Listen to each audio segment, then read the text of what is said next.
Bem-vindos à nossa casa. Sempre nos sentimos honrados com a presença de todos. E, como sempre, às terças-feiras, a nossa reunião é baseada em cima do livro Nosso Lar. E hoje nós vamos falar sobre a preleção da ministra. Na lição passada, nós tivemos André Luiz visitando a sua mãe em sonho, e onde ela o incentiva a continuar no seu trabalho. E quando ele retorna cheio de energias, como às vezes acontece conosco quando temos os nossos sonhos gostosos, vamos dizer assim. A gente vem reanimado, espiritualizado, cheio de vitalidade. Mais ou menos assim foi o que aconteceu com ele. Mas todo mundo tem que trabalhar, aqui e lá. Então, no curso de trabalhos do dia imediato, grande era meu interesse pela conferência da ministra veneranda. Ciente de que necessitaria permissão, entendi-me com Tobias a respeito. Ele já tinha conhecimento que a ministra veneranda ia fazer uma conferência. Para vocês terem uma ideia, essa ministra veneranda, em 1940, quando foi escrito o livro Nosso Lar, ela já possuía 1 milhão de horas prestadas em serviço do próximo. Ela e o governador de Nosso Lar foram os únicos que tiveram a oportunidade de conhecer Jesus. Então, para a gente ver o nível da palestra, da reunião. Ciente de que necessitaria permissão, entendi-me com Tobias a respeito. Essas aulas, disse ele, são ouvidas somente por espíritos sinceramente interessados. Os instrutores aqui não podem perder tempo. Fica você desse modo autorizado a comparecer com os ouvintes, que se contam por centenas, entre servidores e abrigados dos ministérios da regeneração e do auxílio. Transcorreu o novo dia em serviço ativo. E ele começa a lembrar o contato que ele teve com a mãe. Suas belas observações relativas à prática do bem enchiam-me o espírito de sublime conforto. Logo após o despertar, aqueles esclarecimentos sobre o bônus horas me haviam suscitado certas interrogações de vulto. Como poderia estar a compensação da hora afeta a Deus? Não era a atribuição do administrador espiritual ou humano a contagem do tempo?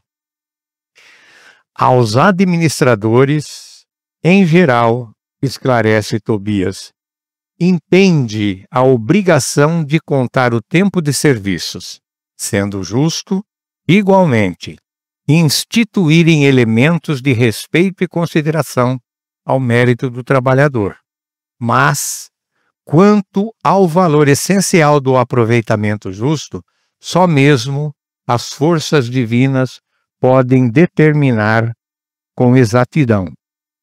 Tanto é precioso o conceito de sua mãe, disse Tobias, que basta lembrar as horas dos homens bons e dos maus. Nos primeiros transformam-se em celeiros de bênçãos do Eterno. Nos segundos, em látigos de tormento e remorso, como se fossem entes malditos. Cada filho acerta as contas com o pai, conforme o emprego da oportunidade ou segundo suas obras. Esse esclarecimento auxiliou-me a ponderar o valor do tempo em todos os sentidos. Tem um ditado antigo que diz assim que Deus está vendo, né? E Deus está vendo. Por quê? Se nós colocarmos 2 trabalhadores nas mesmas funções, recebendo o mesmo salário, vai haver, por exemplo, um que simplesmente vai cumprir o seu dever mas tem aquele que vai colocar aquele amor, aquele carinho, aquele diferencial. Isso vai ficar impregnado nele. Então, eu vou tentar explicar esse valor do bônus horas e do valor profissional nosso aqui, enquanto estamos encarnados, essa dedicação especial que a gente deve dar. Então, seria assim: na Terra ou nas colônias espirituais, os administradores estabelecem um valor pelo trabalho executado. Porém, Tobias nos informa que inúmeros irmãos trabalham uma vida, desencarnam sem nenhum aprendizado. No mundo espiritual, acontece o mesmo. Trabalham por 30, 40 anos e possuem a mesma incipiência da primeira hora trabalhada. No começo do livro Nosso Lar tem uma passagem que chama-se Bônus Horas, que uma senhora vai conversar com Clarence e ela já permanecia em Nosso Lar muito tempo e todas as atividades que os mentores a colocavam para trabalhar, ela sempre punha defeito e não trabalhava. Então, o fato de você trabalhar numa empresa ou trabalhar no plano espiritual ou fazer os seus serviços caseiros, mesmo dentro da nossa casa, o amor, o carinho, isso Deus está vendo. No mundo espiritual acontece o mesmo. Gastaram todo o seu tempo, aplicaram o bônus da forma que quiseram, porém sem empregar dedicação espiritual. Este é o diferencial. Sinceridade no propósito e principalmente no aprendizado. O objetivo maior é que o trabalho nos transforma, nos faz evoluir espiritualmente e é necessário, é preciso uma dedicação sincera. Por isso é que nós ficamos nas colônias espirituais. Olha o objetivo da colônia espiritual. Porque quando chegamos nas colônias espirituais, chegamos de uma certa forma perturbados, desorientados. Então, esse equilíbrio que nós temos nas colônias espirituais é necessário para a nossa próxima encarnação. Então, nós ficamos nas colônias aprendendo e trabalhando as nossas imperfeições para que aconteça a nossa evolução espiritual. Precisamos aproveitar as oportunidades de crescimento para obtermos as virtudes necessárias para enfrentar nossas lutas quando reencarnarmos na Terra.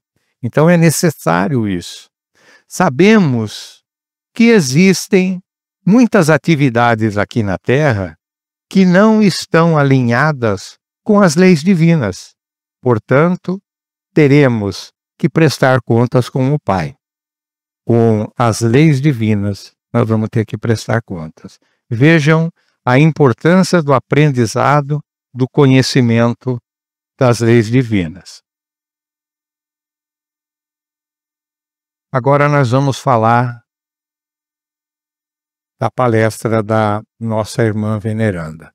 Dirigi-me em companhia de Narcisa e Salúcio para o grande salão em plena natureza.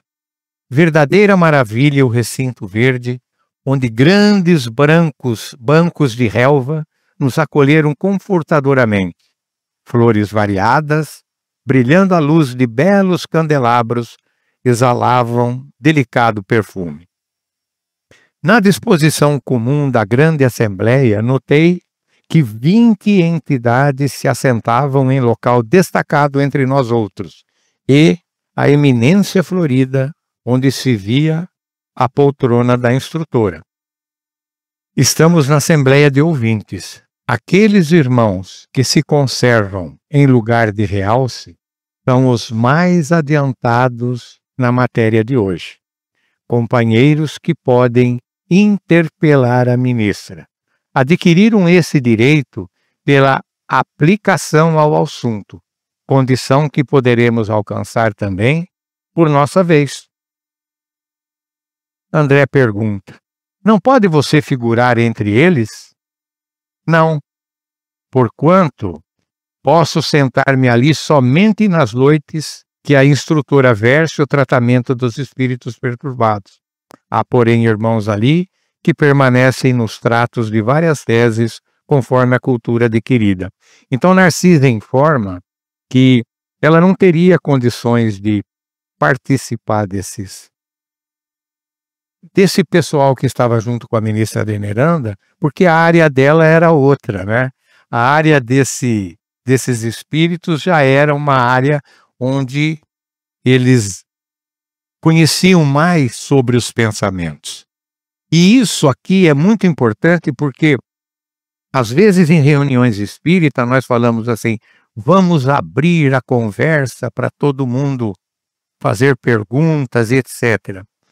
É necessário, quando escolhe-se um tema, que se trabalhe em cima desse tema, para que a gente possa realmente aproveitar. Quando a gente abre a palestra, a conversa, para que a plateia faça a pergunta, geralmente eles desvirtuam, começam a fazer assuntos de interesse próprio que divergem muitas vezes do tema, né? Então é muito importante que eles colocam esses 20 elementos lá, porque caso houvesse necessidade de fazer uma pergunta, elas seriam feitas com bastante qualidade para que abrilhantasse mais a palestra, né? Então seria praticamente isso. Agora, olha a presença de um espírito superior, o que ele faz no ambiente, é fantástico. Mal acabara de falar, eis que a ministra Veneranda penetrou no recinto em companhia de duas senhoras de porte distinto que Narcisa informou serem ministras da comunicação. Veneranda espalhou, com a simples presença, enorme alegria em todos os semblantes. Não mostrava a fisionomia de uma velha, o que contrastava com o nome. Sim, o semblante de nobre senhora da idade madura, cheio da simplicidade, sem afetação.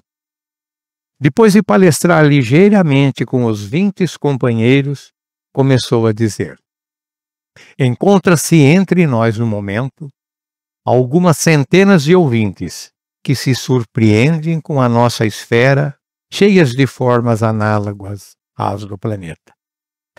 Não haviam aprendido que o pensamento é a linguagem universal? Não foram informados de que a criação mental é quase tudo em nossa vida? São numerosos os irmãos que formulam semelhantes perguntas. Todavia, encontram aqui a habitação, o utensílio e a linguagem terrestres. Essa realidade, contudo, não deve causar surpresa a ninguém. Não podemos esquecer que temos vivido até agora, referindo-nos à existência humana, em velhos círculos de antagonismo vibratório. O pensamento é a base das relações espirituais dos seres entre si, mas não olvidemos que somos milhões de almas dentro do universo, algo insubmissa ainda às leis universais. Não somos, por enquanto, comparáveis aos irmãos mais velhos e mais sábios, próximos do divino, mas milhões de entidades a viverem nos caprichosos mundos inferiores do nosso eu. Os grandes instrutores da humanidade carnal ensinam princípios divinos, expõem verdades eternas e profundas nos círculos do globo. Em geral, porém, nas atividades terrenas, recebemos notícias dessa lei sem nos submetermos a elas e tomamos conhecimento dessas verdades sem lhe consagrarmos nossas vidas. Será crível que, somente por admitir o poder do pensamento, ficasse o homem liberto de toda a condição inferior? Impossível. Então ela cita aqui que quando a gente chega no plano espiritual, a gente vai encontrar as coisas mais ou menos como são aqui. Nós vamos encontrar cadeira, nós vamos encontrar objetos e tudo mais, porque é fruto do nosso pensamento. Nós não poderíamos chegar no plano espiritual e encontrar uma sociedade hiperevoluída, porque isso iria nos assustar. Então, a gente vai se alimentar, como foi dito, a gente vai conviver com aquelas coisas, porque ainda a gente não conseguiu o domínio do pensamento, né? Então, ela fala que é muito importante esse trabalho do nosso pensamento, porque ainda a gente pensa de uma maneira bastante insignificante, né? Uma existência secular na carne terrestre representa período demasiadamente curto para aspirarmos à posição de cooperadores essencialmente divinos. Informamo-nos a respeito da força mental no aprendizado mundano, mas esquecemos que toda a nossa energia nesse particular tem sido empregada por nós em milênios sucessivos nas criações mentais destrutivas ou prejudiciais a nós mesmos. Somos admitidos aos cursos de espiritualização nas diversas escolas religiosas do mundo. Com frequência, agimos exclusivamente no terreno de afirmativas verbais. Ninguém, todavia, atenderá ao dever apenas com palavras. Ensina a Bíblia que o próprio Senhor da vida não estacionou no verbo e continuou o trabalho criativo na ação. Todos sabemos que o pensamento é a força essencial, mas não admitimos nossa milenária viciação no desvio dessa força.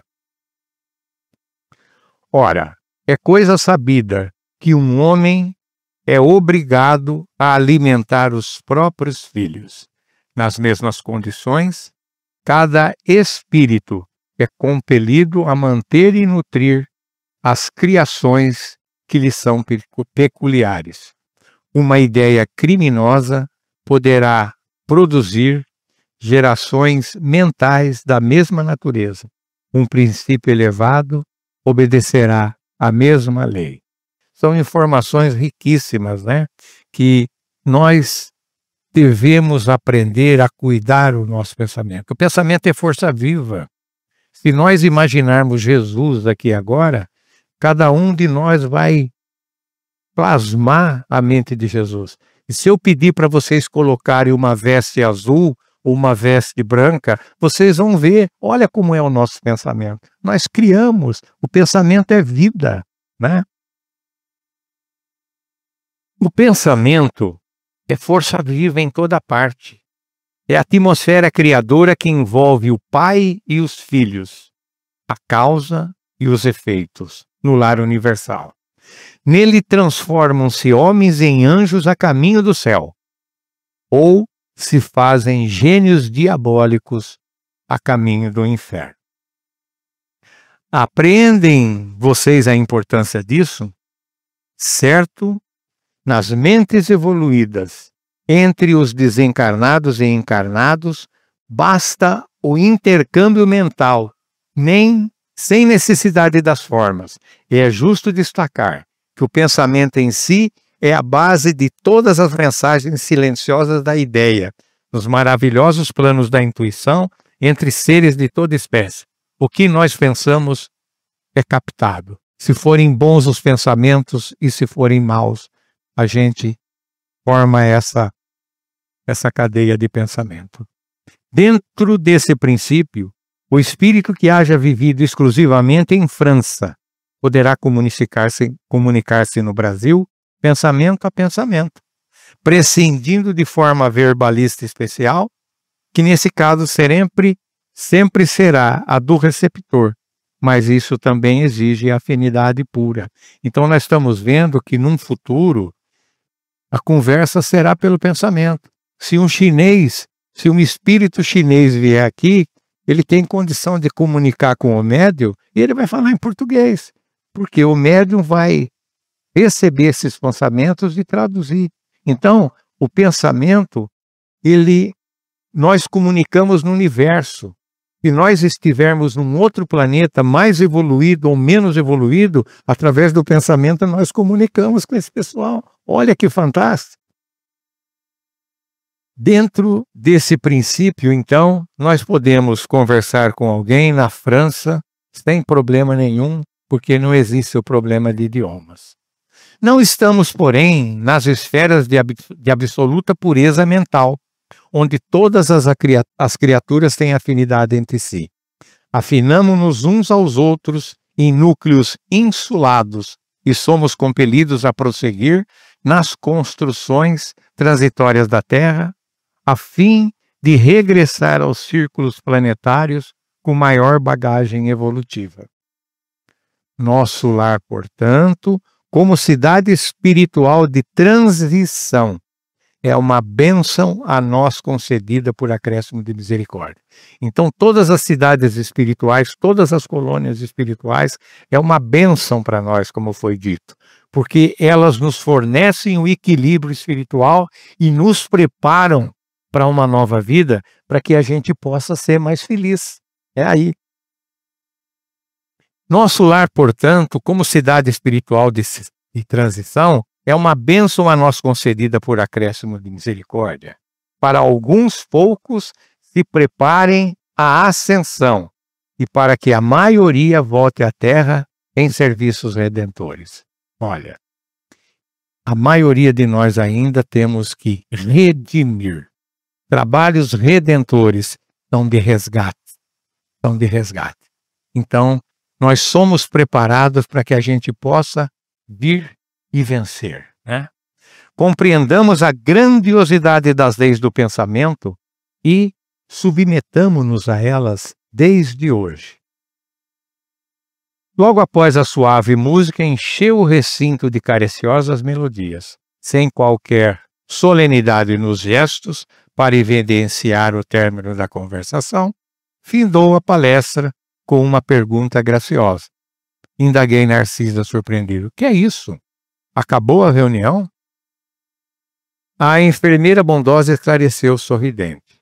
A ministra veneranda é sempre assim. Ela finaliza a conversação em meio do nosso maior interesse. Ela costuma afirmar que as preleções evangélicas começaram com Jesus, mas ninguém sabe dizer quando que elas terminarão. Bom, vamos falar um pouco sobre o pensamento. A gente vai voltar ao Velho Testamento, ao Decálogo, quando Moisés traz para a gente os 10 mandamentos. Olha como os espíritos vão trabalhando a nossa educação espiritual para que a gente aprenda a pensar. Então eu vou citar o 8º, o 9º e o 10º mandamento. 8º, não levantar falso testemunho. Não vou poupar as mulheres agora. Não cobiçar o companheiro ou a companheira do próximo ou da próxima. Não cobiçar as coisas alheias, sua casa, seus bens, sua vida, etc. Porque com os nossos pensamentos nós causamos a nossa felicidade ou a nossa infelicidade. Então ele já está nos educando a pensar. Aí vem Jesus no capítulo 5 de Mateus, no versículo 22, ele diz assim: aquele que disser raca na língua aramaica de Jesus queria dizer tolo, bobo. Ele diz assim: aquele que disser raca a seu irmão será réu de juízo.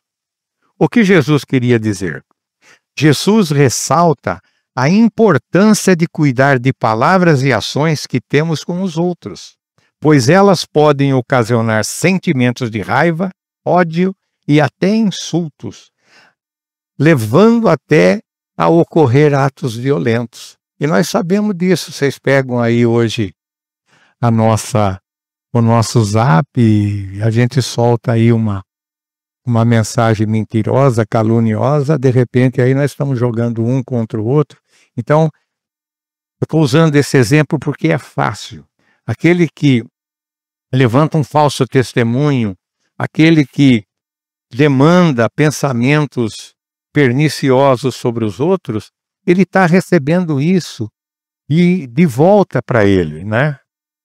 Então, o pensamento ele é a linguagem universal. O pensamento ele faz a gente encurtar a nossa trajetória do outro lado nos quesitos de sofrimento. Se a gente souber direcionar o nosso pensamento, com certeza a nossa vida será melhor. Nós vamos evitar muitos males. Então,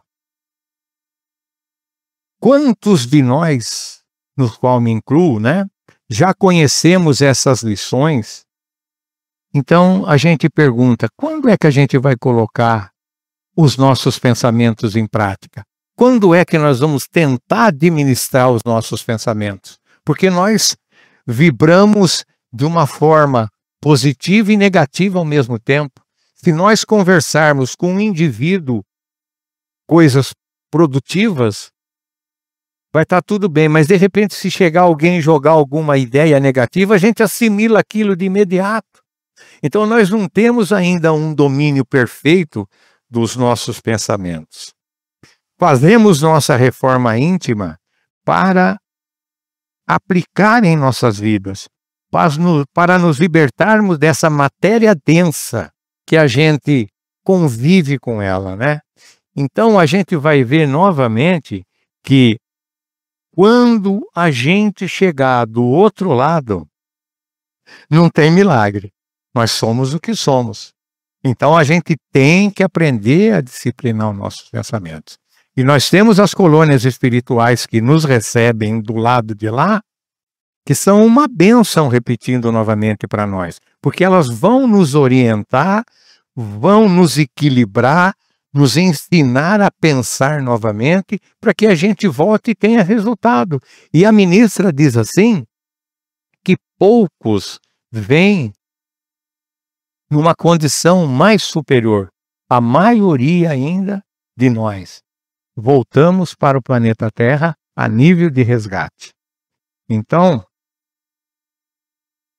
temos conhecimento da força mental, mas nos esquecemos que passamos nossa existência criando formas mentais destrutivas. Ninguém vai executar o dever só com palavras.